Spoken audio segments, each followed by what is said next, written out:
Sunny's production.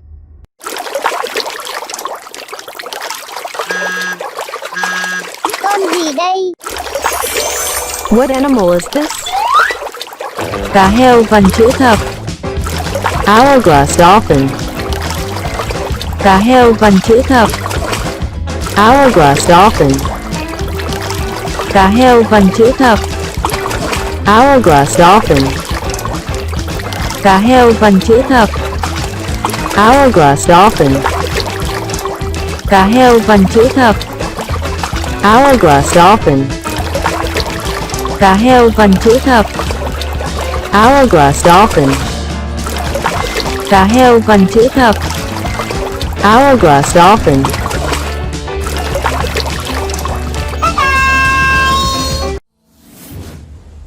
Sunny's production.